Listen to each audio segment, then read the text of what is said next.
जाएगा, लेकिन अगर वो सफिशिएंट है तो फिर वो इम्प्रूव होगा, लेकिन उसके बाद फर्दर बढ़ाने से कोई फायदा नहीं होगा। एक एक्सपेरिमेंट था, उसके बाद क्या था सेकंड एक्सपेरिमेंट उसी का, relay assembly test room experiment, right. Relay assembly जहां पे होमोजेनस ग्रुप बना करके सर्टेन एलिमेंट्स को चेंज कर दिया था। क्या क्या चेंज किया था जल्दी बताओ, क्या क्या चेंज किया था?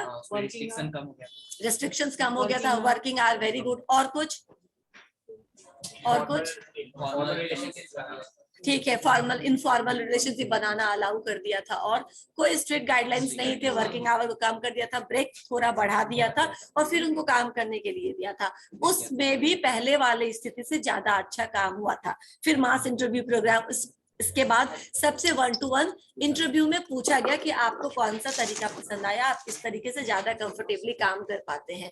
तो वो उन सबने रिस्पॉन्स यही दिया था कि जो दूसरा तरीका था जो अभी हमने ट्राई किया है, दैट वाज मच बेटर, जिसमें हमारा काम भी अच्छा हो पाता और हम बहुत कम स्ट्रेस भी फील करते हैं। And the last one is bank wiring observation method, जहाँ पे 14 लोगों का एक ग्रुप बना करके उनको एक साथ भेज दिया गया था, और उनको कोई इंस्ट्रक्शन नहीं दिया गया था कि कैसे काम करना है, जस्ट ऑब्जर्व किया गया था कि ये आपस में कैसे बिहेव करते हैं, कैसे काम को आगे बढ़ाते हैं, क्या डिसीजन लेते हैं।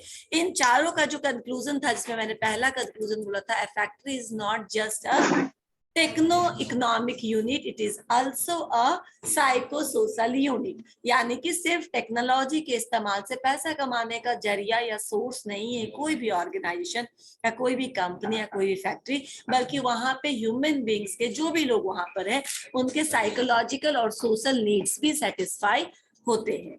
यस, इसको एक्सप्लेन करने की जरूरत है, लास्ट क्लास में किया था मैंने या नहीं किया था? ठीक है।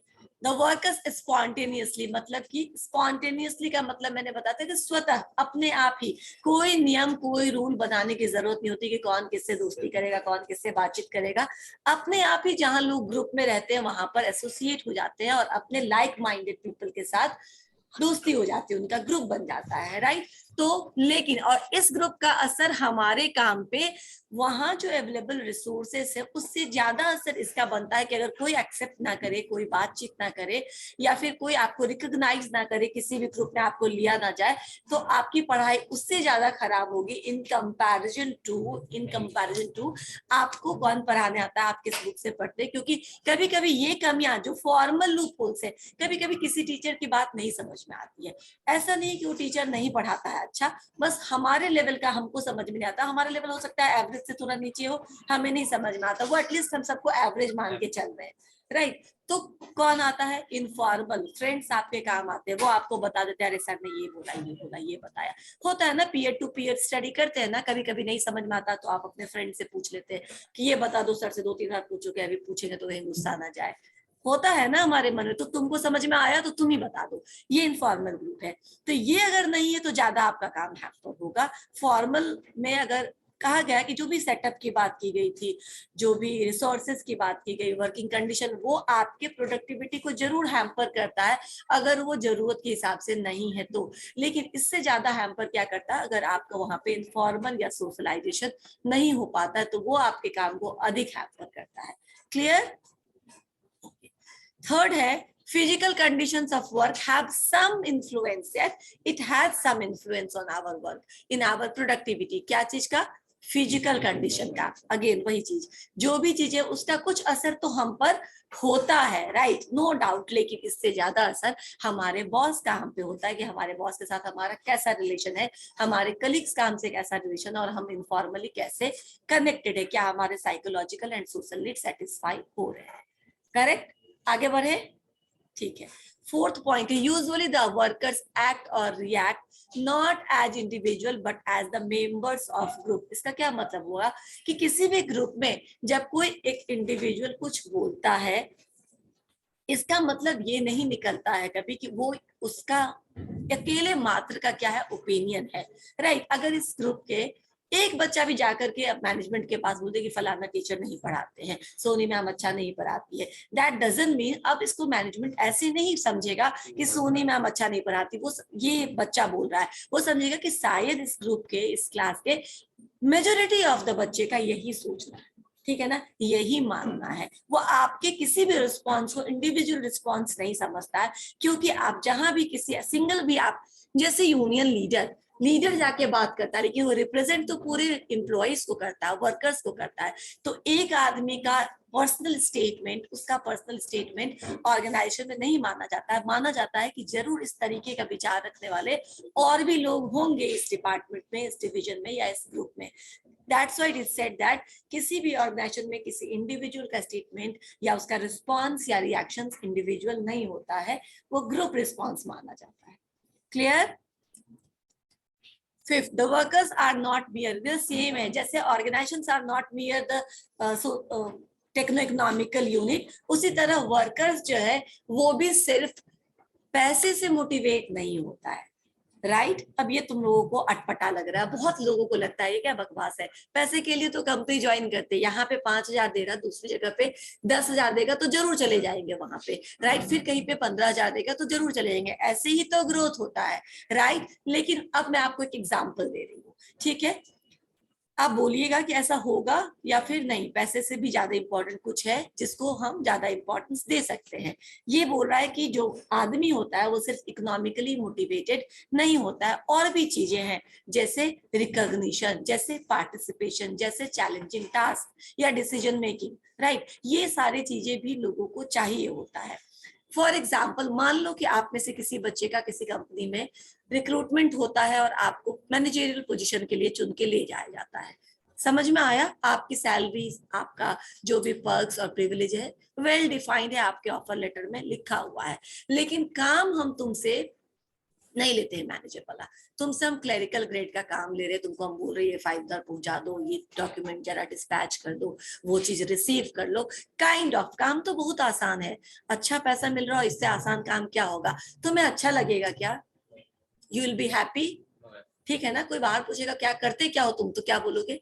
ये करता हूँ। रे ऐसे कैसे तुम ये करते हो? ये करके गए हो ये करने के लिए? आपके स्टेटस पर जब बात आती है, जब आपकी रिकॉग्नाइजेशन पे आती है कि आपको रिकॉग्नाइज नहीं किया जाता, आपकी एबिलिटी है कहाँ बहुत ऊंचा ऊंचा काम करने का, प्रॉब्लम्स को सॉल्व करने का, और आपको काम क्या दिया जाता है? छोटा मोटा काम जो कोई भी ग्रेजुएट या इंटरमीडिएट कर सकता था।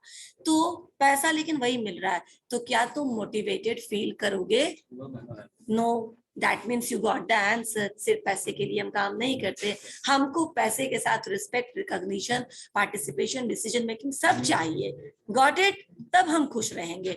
तो अब इसका मतलब ये भी नहीं कि बिना पैसे के हम काम कर देंगे। राइट? आगे पढ़ेंगे, इसमें एक और थियोरी है, पर अभी के लिए तो समझ में आ गया कि दोनों ही इंपॉर्टेंट है, दोनों ही हमारे लिए मोटिवेशन का काम करता है। राइट? इसीलिए आपका एक क्वेश्चन था कि what is the non monetary motivators या नॉन फाइनेंशियल मोटिवेटर्स, होगा आपके इंटरनल पेपर में, था ना एक क्वेश्चन? किसी एक में था, सेट ए या सेट बी में, आई डोंट रिमेम्बर, पर ये क्वेश्चन था ना कि वहाँ यस एमसीक्यू में था कि what among them are non financial motivators. तो उसमें क्या क्या था? इनकरेजमेंट था, फ्रीडम था, सभी है उसमें, all of them is the right answer.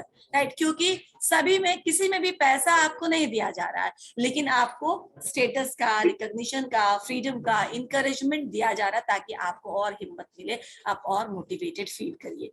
Got it? Stage पर जब कोई सिंगर जाता है गाने के लिए और तुम बिल्कुल अब मोबाइल देखते रहो, ठीक है ना, चल छोड़ो सिंगर क्यों, टीचर ही आता है पढ़ाने के लिए, और तुम लोग अपना मोबाइल देखते रहो, आपस में बात करते रहो, कितना डीमोटिवेटिंग होता होगा। कभी तुम ही आना यहाँ पे प्रेजेंटेशन देने और वैसा ही पूरा क्लास करेगा तो तुमको फील होगा क्या कर रहा हूँ मैं यार बकवास, जाके अपनी जगह पे मैं भी बैठता हूँ। समझ में आया? दीज आर डीमोटिवेटिंग थिंग्स, जहां पर आपको रिकॉग्निशन नहीं मिलता है, अप्रिसिएशन नहीं मिलता है। समझ में आ रहा है? तो ये भी चाहिए ह्यूमन बीइंग को, ह्यूमन एम्प्लॉयज को। क्या बातें हो रही है वहां पे? The informal leaders play an important role in setting and enforcing group norms। यानी अगर इनफॉर्मल ग्रुप बना है तो इनफॉर्मल लीडर भी होगा, कोई ऐसा तो होगा जिसकी बात सब लोग मानते होंगे। ये लीडरशिप आपके पोजीशन से नहीं आता आपके पास। जैसे मैं बताती हूँ, आज प्राइम मिनिस्टर के चेयर पे है, इसीलिए उनके पास बहुत सारे पावर्स हैं, लेकिन अगर वो प्राइम मिनिस्टर के चेयर पे नहीं रहे तो वो ऑफिशियल पावर तो उनके पास नहीं रहेंगे, सारे किसी और, जैसे कि मनमोहन सिंह से चले गए नरेंद्र मोदी जी के पास, वैसे ही वो किसी और के पास चले जाएंगे। लेकिन जो उनका चरिस्मेटिक पर्सनालिटी है, जो मनमोहन सिंह की अपनी पर्सनालिटी थी, जो इकोनॉमिक्स में वो जादू कर सकते थे, वो पर्सनालिटी तो अभी भी है ना। वो अथॉरिटी अभी भी इकोनॉमिक्स में अगर कहीं पे भी, अगर फिनेंशियल क्षेत्र को अपग्रेड करने के लिए कहीं भी अगर हेल्प की जरूरत पड़ेगी, तो अपोजिशन भी उनको बोल सकता है कि आप भी बताइए, उनको भी अपने पैनल में रख सकता है, क्योंकि उनको समझता है कि ये अच्छा इकोनॉमिस्ट है, राइट। उनसे सजेशंस ले सकता है। इसका मतलब क्या हुआ कि जो इनफॉर्मल लीडर्स होते हैं वो फॉर्मली बीजेपी का हिस्सा नहीं है, लेकिन इनफॉर्मली अगर आपको हेल्प की जरूरत पड़ेगी तो आप उसको भी अपना लीडर बनाने के लिए तैयार है, because you know the importance of that particular personality, right और रॉन्ग। अभी वो कहीं नहीं है, राइट, लेकिन अगर जरूरत पड़ेगी हेल्प पर, ऐसा कुछ हालात खराब होगा तो वी कैन गो, ठीक है ना। ये इनफॉर्मल लीडरशिप होता है, जिसको कोई पोजीशन, कोई अथॉरिटी नहीं दी गई है, लेकिन उसकी पर्सनालिटी में या उसमें इतना बड़ा कुछ गुण है जिसके कारण आपने उसको अपना लीडर मान लिया है। और अब जब लीडर मान ही लिया है तो ऑब्वियसली लीडर कोई है तो बाकी के लोग तो फॉलो ही करेंगे। Getting this point? ठीक है। The managers must understand and recognize the interpersonal and group relations on the job. These are the conclusions of those 4 experiment. जो हॉथरॉन एक्सपेरिमेंट में उन्होंने 4 एक्सपेरिमेंट मैंने आपको बताए थे, इसके कंक्लूजन, उसके बेसिस पे जो उनको कंक्लूजन ड्रॉ करना था, दीज आर द कंक्लूजन। तो लास्ट में क्या बोला गया? लास्ट में बोला गया कि एक अच्छे मैनेजर को पता होना चाहिए कि किन 2 लोगों के बीच में अच्छा इंटरपर्सनल रिलेशन है, किस 2 ग्रुप के बीच में अच्छा जमता, हम इस ग्रुप को यहाँ पे भेज सकते हैं या ये काम तो कंबाइनली असाइन कर सकते हैं। क्योंकि अगर ये आइडेंटिफाई करने में मैनेजर चूक जाता है और 2 अपोजिट पोल्स को कोई एक काम असाइन, में पता चलेगा काम होने के बदले दोनों सर माथा फोड़ करके आ गए हैं, अब आप इनका क्या करिए, तो इनका झगड़ा सुलटाते रहिए। समझ में आया? समझ में आया? सो एक मैनेजर को इंटरपर्सनल स्किल को समझने का भी गुण होना चाहिए, वो आइडेंटिफाई कर सके कि किनके बीच में अपने आप जमती है। इनको कोई काम दे देंगे, दोनों में ये कॉम्पिटेंसी है कि वो कोई भी प्रॉब्लम को आपस में मिलकर सॉल्व कर देगा, राइट। तो ये भी मैनेजर में होना चाहिए, तभी आप इनफॉर्मल ग्रुप्स को काम असाइन कर सकते हो अपने फ्रीडम के अनुसार, ठीक है। अब इसी सब कारण से एल्टन मायो को father of human relation approach या ह्यूमन रिलेशन मूवमेंट माना गया था। इनके इस एक्सपेरिमेंट का, बाकी तो सब कुछ सही है और मैंने आपको जितने भी एग्जांपल्स दिए उससे भी आपको लगता है कि इनकी बातें तो बिल्कुल सही है, समझ में आया, कहीं कुछ गलत लग रहा है। लेकिन इस एक्सपेरिमेंट का एक नेगेटिव पॉइंट है। अब हर जगह मैंने कहीं कहीं जो भी डिसएडवांटेज था मैंने आपको बताया है, नोट्स में लिखा होगा, मैंने आपको ऐसे ही बताया है। इसका नेगेटिव पॉइंट क्या था? भाई जो क्रिटिक्स थे, ठीक है ना, क्रिटिक्स मतलब जो मूवी क्रिटिक्स होते हैं ना, 5 में से 4 मिर्ची, 3 मिर्ची, 2.5 मिर्ची देते हैं, वैसे ही इनके भी क्रिटिक्स होते हैं, ठीक है ना। हर लोग एक ही जैसा सोचे जरूरी नहीं है। तो जो क्रिटिक्स थे ह्यूमन रिलेशन अप्रोच के, उन्होंने एक निगेटिव पॉइंट ढूंढ दिया। वो निगेटिव पॉइंट ये था कि भाई अगर आपको कुछ जनरलाइज करना है, जनरलाइज करने का मतलब कि अगर तुमको 4 बिहारी खराब मिला तो तुमने क्या क्या सारे बिहारी खराब होते हैं, तुमने ये एक रिमार्क्स बना दिया, राइट। ये जनरलाइजेशन इसको कहते हैं, ठीक है ना। छोटे से सैंपल पे अगर तुमको 4000 की आबादी में 500 लोग मिलते हैं खराब, ठीक है ना, 1000 लोग खराब मिलते हैं, 800 लोग खराब मिलते हैं, तो तुम ये जनरलाइजेशन कर सकते हो, क्योंकि तुम्हारा पॉपुलेशन, अब पॉपुलेशन साइज समझ में आ रहा है या नहीं आ रहा है? नहीं आ रहा है ना? हाँ या ना बोलो, मैं 1 मिनट में समझा दूंगी। पॉपुलेशन या सैंपल साइज अभी नहीं आ रहा होगा आप लोगों ने शायद। No ma'am. यस करेक्ट, आप लोगों ने नहीं पढ़ा होगा। रिसर्च में होता है, जब हम कुछ रिसर्च करते हैं ना, या बिल्कुल सही, जब हम रिसर्च कर रहे होते तो हम चुनते हैं, ठीक है ना, सैंपल लेते हैं, वो 50 हो सकता है, वो 500 हो सकता है, वो 100 और 250 हो सकता है, वो हमारा सैंपल साइज हो गया। हम उस पर क्या करते हैं? रिसर्च करते हैं, उनका रिस्पॉन्स कलेक्ट करते हैं, यस नो, उसके बेसिस पर हम बोलते हैं कि इतने सारे लोग ये बोले, इतने सारे ये लोग बोले, अतः मेरा कंक्लूजन ये है कि ज्यादातर लोग डिमोनेटाइजेशन को फेवर कर रहे हैं। मान लो मैंने डिमोनेटाइजेशन के ऊपर रिसर्च किया और पता करने की कोशिश की कि इस क्लास के कितने बच्चे फेवर में हैं और कितने बच्चे अगेंस्ट में है। अगर मेजोरिटी अगेंस्ट में मिले तो आई विल कंक्लूड कि इसको कोई पब्लिक सपोर्ट नहीं है। अगर मेजोरिटी मुझे क्या मिला, फॉर में मिला, फेवर में मिला, तो आई विल कंक्लूड कि नहीं, पब्लिक इसके सपोर्ट में है। अब समझ में आया? तो जितने लोगों को आपने इंटरव्यू लिया आपने, उनको रिसर्च के लिए सैंपल माना, क्वेश्चनर भरवाया, वो आपका क्या हो गया, सैंपल साइज। अब इन्होंने कहा आपने एक कंपनी के 100-200 लोगों पे रिसर्च किया, 14 लोगों पे आपने फाइनल जो आपका बैंक रूम ऑब्जर्वेशन मेथड था वो किया, इसके बेसिस पर यानी कि इतने छोटे सैंपल साइज पे आपने एक एक्सपेरिमेंट किया। अगर आपको इसको जनरलाइज करना था तो आप और भी 3-4 कंपनी को कवर करते, फिर सबका कंक्लूजन ड्रॉ करते। तो आप इतने छोटे से सैंपल साइज पे ये रिसर्च करने के बाद आपने क्या किया, तो अपना एक जनरलाइज्ड कंक्लूजन लिख दिया, जो सही नहीं है। क्योंकि सही तरीका है कि अगर आपको जनरलाइजेशन कुछ करना है तो आपका सैंपल साइज बड़े लेवल का होना चाहिए। Getting the point? ठीक है, तो ये इसका एक ड्रॉबैक है।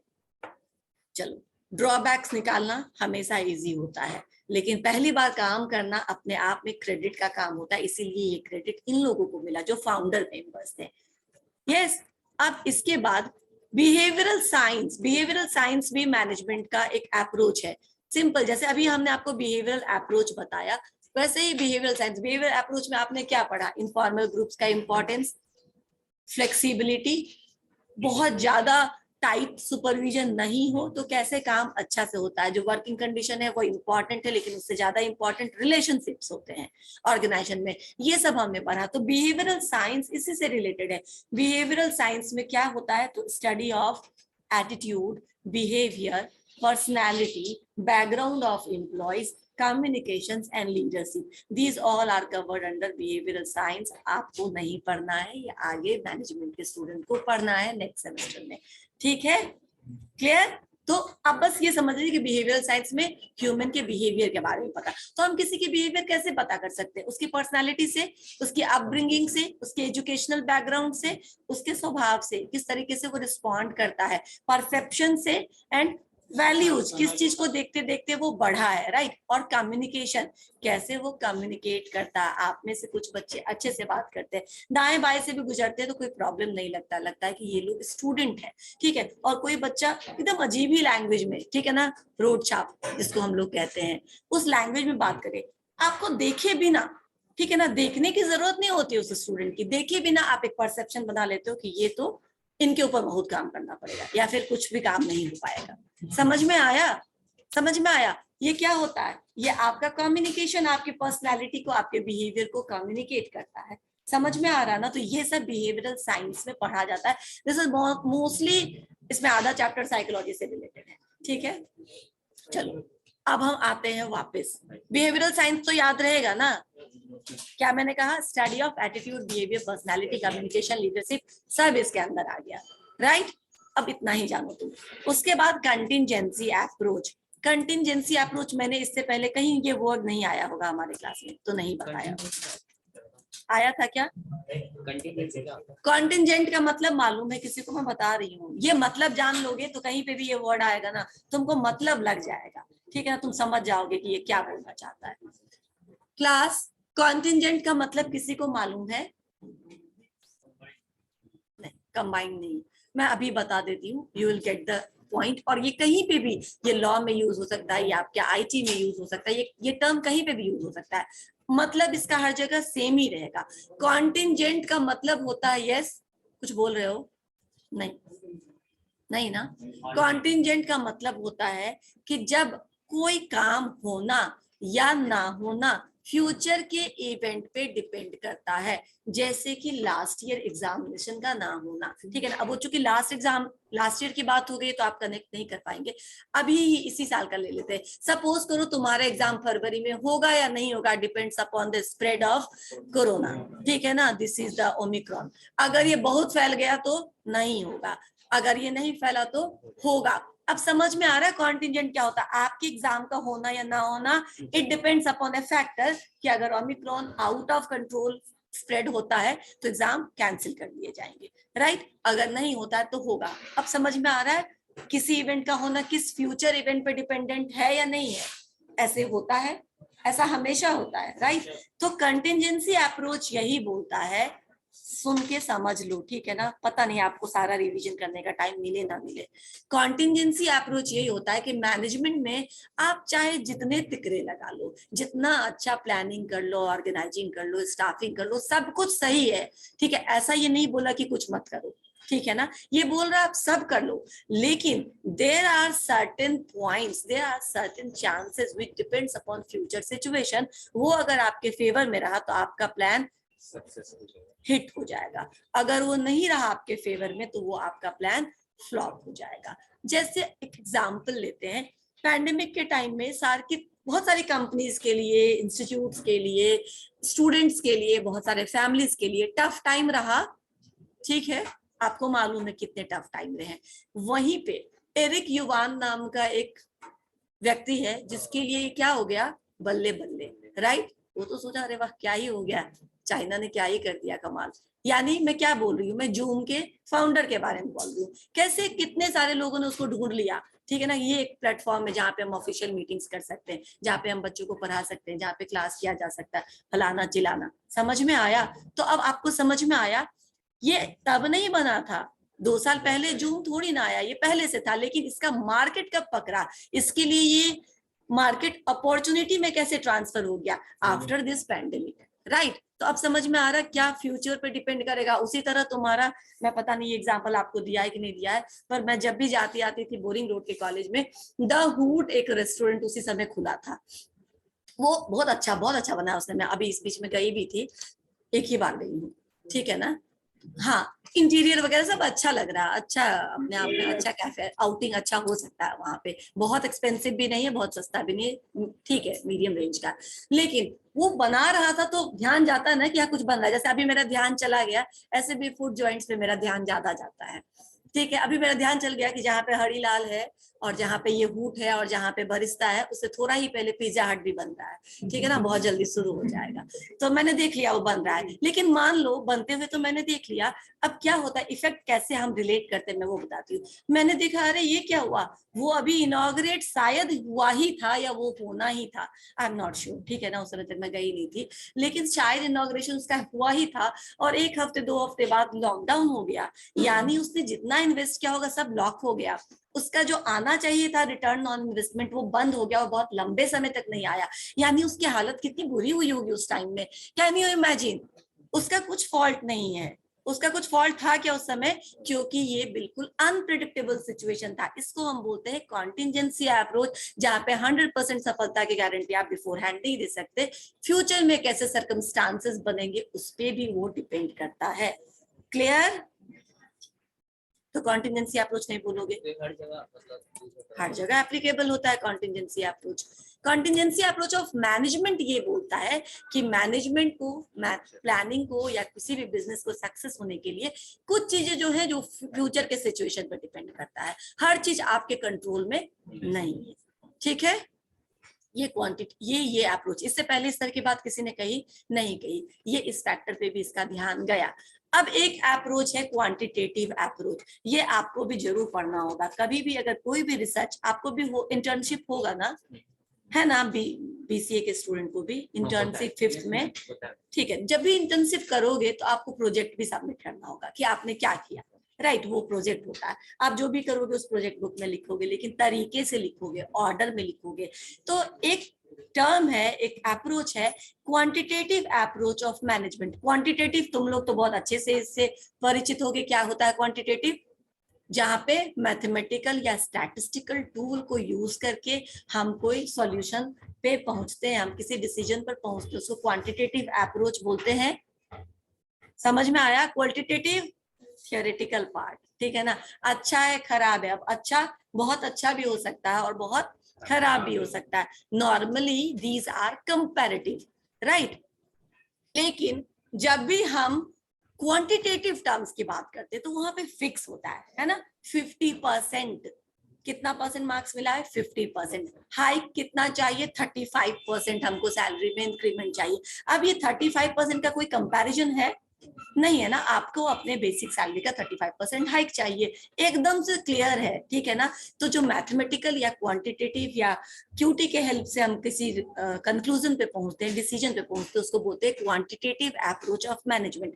आपको भी बहुत सारी बातें समझ में नहीं आएगी, जैसे अगर मैं गेम थियरी बोलूं तो आप नहीं समझेंगे, नहीं समझेंगे, समझ रहे हैं, नहीं समझ, अच्छा क्यूटी भी नहीं समझ, स्टैटिक्स उसको बोलते हैं, उसको क्वांटिटेटिव टेक्निक भी बोलते हैं। चलो क्यूटी भी नहीं समझ में आया, मैं बोल रही हूँ तो अगर मैं तुम्हें गेम थ्योरी बोलूं तो नहीं समझ में आएगा, अगर मैं लीनियर प्रोग्रामिंग बोलूं तो नहीं समझ में आएगा, लेकिन अगर मैं आपको प्रोबेबिलिटी बोलूं तो समझ में आ जाएगा, राइट? क्योंकि आप ये कर चुके हैं, बना चुके हैं। जैसे आपने प्रोबेबिलिटी बनाया वैसे ही मैनेजमेंट में इस क्वांटिटेटिव अप्रोच ऑफ मैनेजमेंट में ये भी पढ़ना होता है, जो मैंने गेम थ्योरी बताया, लीनियर प्रोग्रामिंग बताया, PERT, PERT एंड CPM है, these all are the parts of quantitative approach management. तुम इतना मत समझो, तुम सिर्फ ये समझ लो कि कभी कभी मैनेजर को या मैनेजमेंट को क्वांटिटेटिव अप्रोच से एनालाइज करके डिसीजन लेना पड़ता है।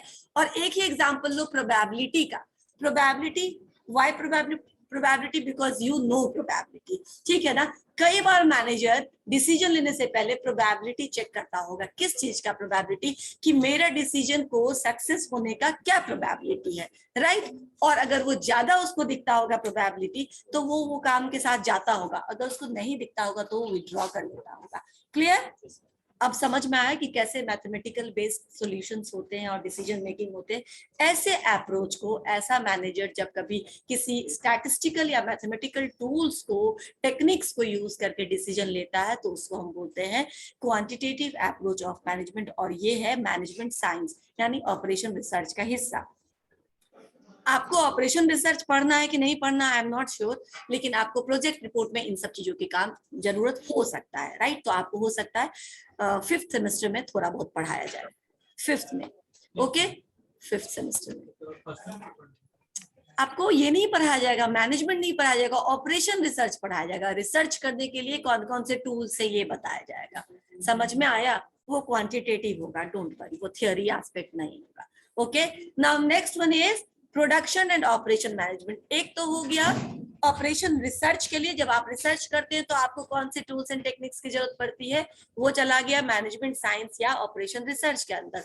दूसरा पॉइंट है production and operations management, right? Mobile खोल रखा है ना, कोई बात नहीं, मैं जानती हूँ। आज मैंने छोड़ भी दिया, मैंने देखा जहां तहां खुला हुआ है, पर मैं जानबूझ कर नहीं गई, राइट? क्योंकि आज मैं ऐसे ही बोलना चाह रही थी, उठ के उधर जाना आना नहीं चाह रही थी, राइट? तो अगर तुमने खोल लिया तो खोलो, लेकिन ईमानदारी से खोलो, क्योंकि पहले ही मैं आपको डिस्क्लेमर दे चुकी हूँ, राइट? तो आप ध्यान रखिए उसका। प्रोडक्शन एंड ऑपरेशन मैनेजमेंट ये किस डिपार्टमेंट से रिलेटेड है? ये प्रोडक्शन डिपार्टमेंट से रिलेटेड मैनेजरियल अप्रोच की बात करता है, ठीक है? जाने दो। अच्छा, बहुत सारे बच्चों का वीडियो ऑफ है। 113, 152, 77, 120,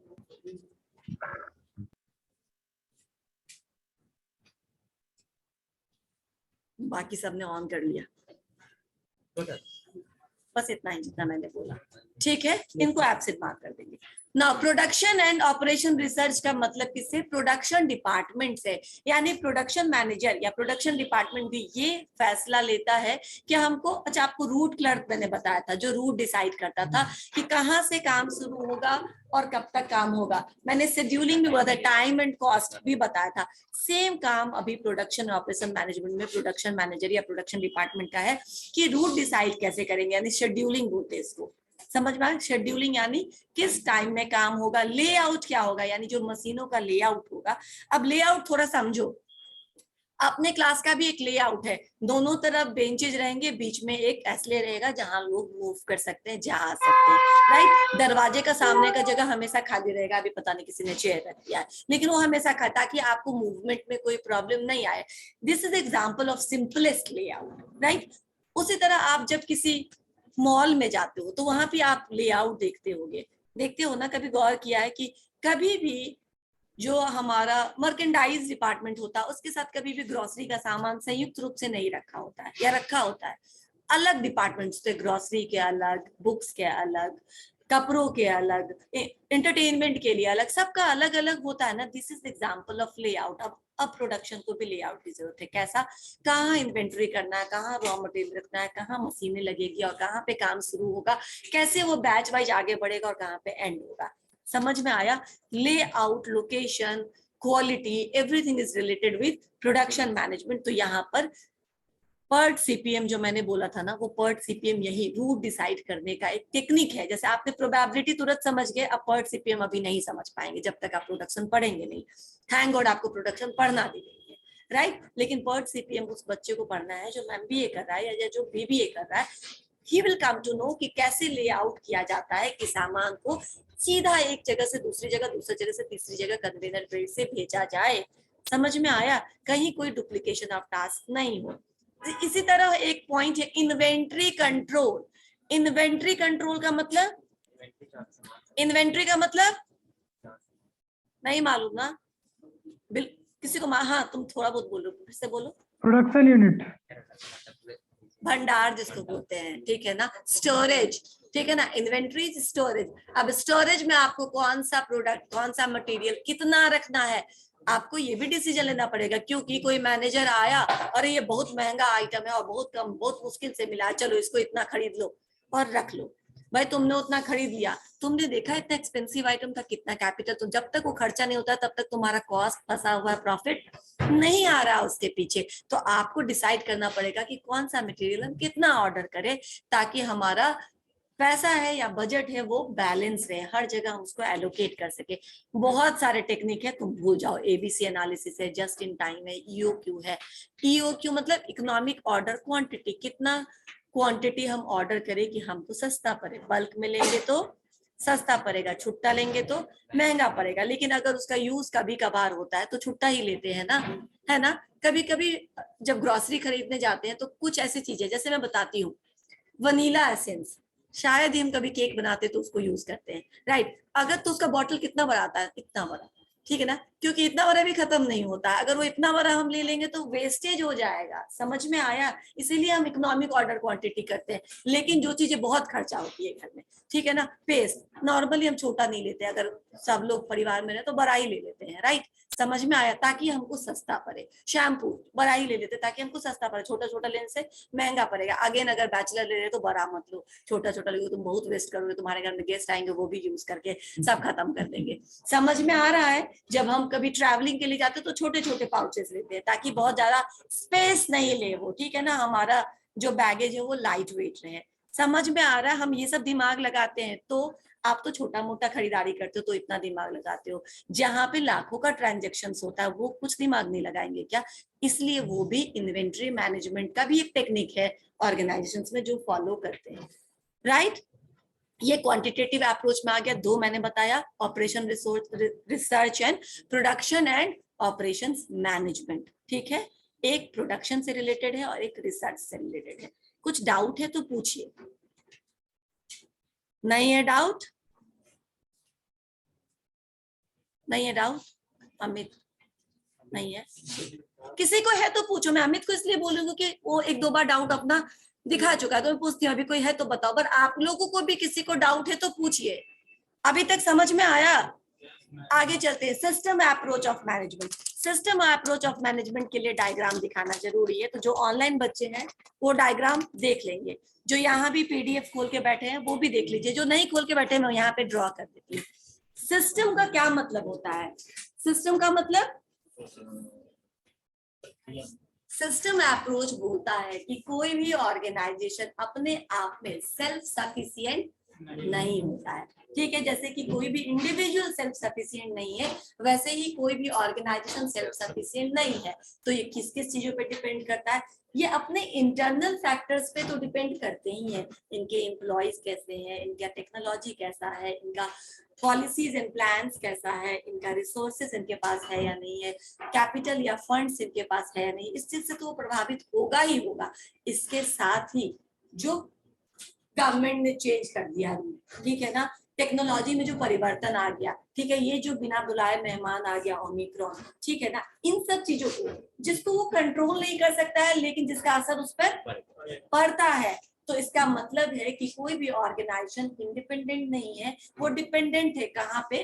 दोनों ही सिस्टम पे, एक्सटर्नल एनवायरनमेंट पे भी और इंटरनल एनवायरनमेंट पे भी। जब वो दोनों जगह डिपेंडेंट है तो इसको क्या बोलते हैं? सिस्टम बोलते हैं। और इसीलिए इसका नाम सिस्टम अप्रोच रखा। अच्छा देखो, कंटिंजेंसी एंड सिस्टम अप्रोच में स्लाइड डिफरेंस है। कंटिंजेंसी में सिस्टम यूज को नहीं यूज किया, लेकिन है क्या, वो भी तो एक्सटर्नल फैक्टर से इन्फ्लुएंस होता है ना। एक्सटर्नली फ्यूचर में जो अनप्रेडिक्टेबल सिचुएशंस है उस पर डिपेंड करेगा कि प्लान आपका सक्सेस रहेगा या नहीं रहेगा।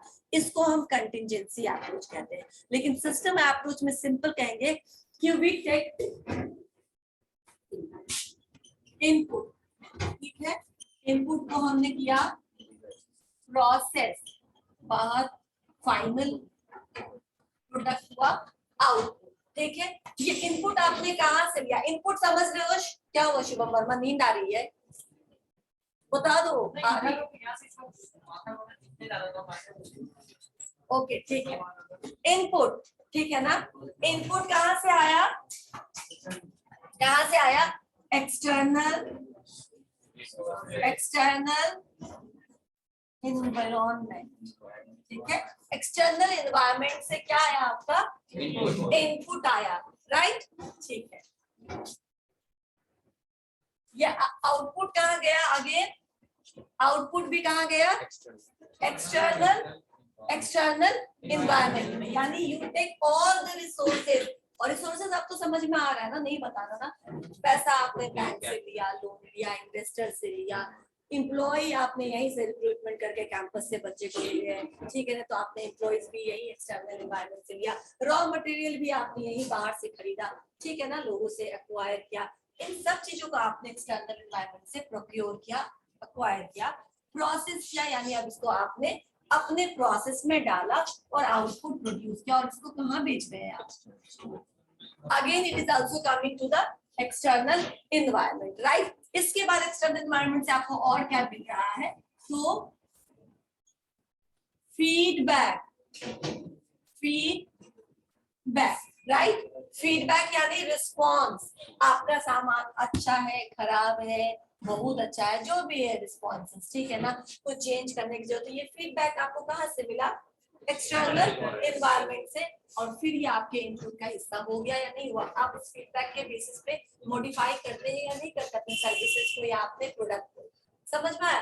दैट मीन्स ये जो ऑर्गेनाइजेशन है